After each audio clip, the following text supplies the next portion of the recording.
Share goda kabajamoo muummee ministeera bira dubbiin kiyya hunda kuuda qaba. Kunu. Maaliifoo silaa cal jennee teenya biyya tanarraa gaammalee calloo qabnaadhaaf dubbanne. Maa dubbattan jechuudha. Sila yeroo namtichi manguddoon isaa bulchiinsa dirreedhaa Mustafeen isaa hojii jiraatan beekuudha. Nam manguddoon achi dhaabbattee haasofti. Yeroo sanuu lakki kanaa miti wanni kuni akkana jedhanii manguddoon teenyaas dubbattee jecha namticha saniitu dhaabuudha qaban.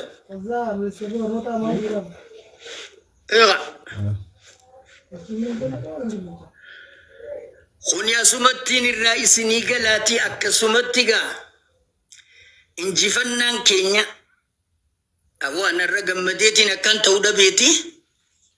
Hiigaa shanyii nuti facaafne gaa addunyaan gaa irraa daawwattee nu galatoonfatu jiranii galanni kan badhaadhinaati. Hiigaa badhaadhina jechuun aannan itittuu kan namuu garaa isaa dhugu garaan dhukkubsu ni fayyisa. Garaa nama qabbaneessa. Namni hojiin madaalama yaa obboleeyyan kiyya gaa. Hiigaa warri gaa isin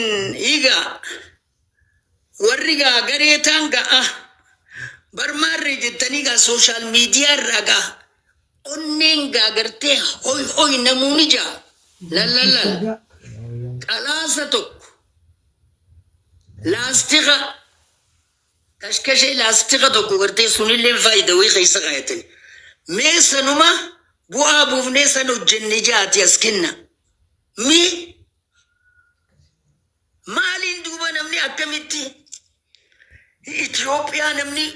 Itoophiyaa mootummaan kun nama fixe ugaa jettan mootummaan badhaadhinaa nama jeesuudhaaf kaayoon qabu bar haraaraan qabu suusiin qabu suusiin isaa hojjete kaayoo isaa galmaan ga'uudha. Sabaa sablammii ceesisuudha. Miskiinummaa keessaa tarkaanfachiisu. Amma sii galtee tarkaanfachiisuudha. Egaa biyya beeloyte beela baasu biyya doofummaadhaan teesse barnootaan bifa ammayyaa teknooloojiidhaan guddisanii addunyaa mul'isu. Itoophiyaa tana mul'isu akka biyya faranjiitti. Faafrikaa nukleeris dhaabbachuudha qabna. Kamisaa ilaatis uuma ilmi namaa godhatu hundinuu amata kudhan dhageeffadha. Amata kanaan kudhanii inshaallah waa hunda ibiif oomishna nuti. Saatalaayitiin Itoophiyaa addunyaa tana tokko tattarti akkam laalta. Amma wanni nuti tarkaanfii irratti fudhannu biyyootiin Afrikaadhaa hundinuu miseensa badhaadhinaa ta'an laalli beeyta. Karaan badhaadhinaa kuni karaa kolonii faranjii Afrikaa gurraacha gabrummaa jalaa tooftaa gabrummaa faranjii jalaa itti baasuu itti amananiiti namuu miseensa badhaadhinaati. Kan bar dhufee akkasitti salaamtaa gaagaa godhu kun hundinuu biyya Afrikaa tana keessa badhaadhinaa bar miseensa badhaadhinaati. Siigaltee maallaqa akka mootummaa Afrikaadhaati maallaqa badhaadhina jedhamu tolfamuudhaa deema. Akka yiiroo doolaar ka jedhamu kana nuti akkasii tolfachuudhaa deemna. Ka gamtaa Afrikaadhaa waliigala tokkummaa maallaqa Afrikaadhaati tolfachuu deema. Kana eenyu sagantaa kana lafa ka'e kabajamoo muummee ministeera Itoophiyaadha. Ka sammuun isaa guddinuma yaadu ka kisaaraa takkaa gurraan hin dhagahin ijaan hin argin.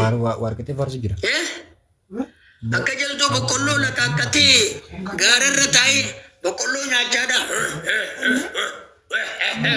Sanii miti badhaadhinni. Jaltuu maalirraa eegan boqqolloorraa eegan. Kisaaraa malee niin hojjedheetiin bu'aa buusanii jaa. Masluufni immoo namni harka isaatiin hojjetee warri hamilee laamu shooyti. Suni warri hamileen isaanii laamushoyte biyya kuffisuu barbaadan. Biyya kuffisuu hin dandeeysaniif irraa. Abadan ganaa shittoon isaan urgeeysitu numa jirrina. Aboo faatee maal jette naan jee. Shittoo feete ganaatti facaasi jira kana shittoon isaan urgeeysitu numa hin jirre. Egaa abadan deema walalaa meeqa irran naqi abadan deemi isaan meeysuu sin hafne. آخر الكلام جيتشي يخون جيتش ما يتنسينجا أتي خالي جرتوس كازر رام فودانا كنا لالتوس مثل سبادارينا دقيقة ما جرتو خانا خيسا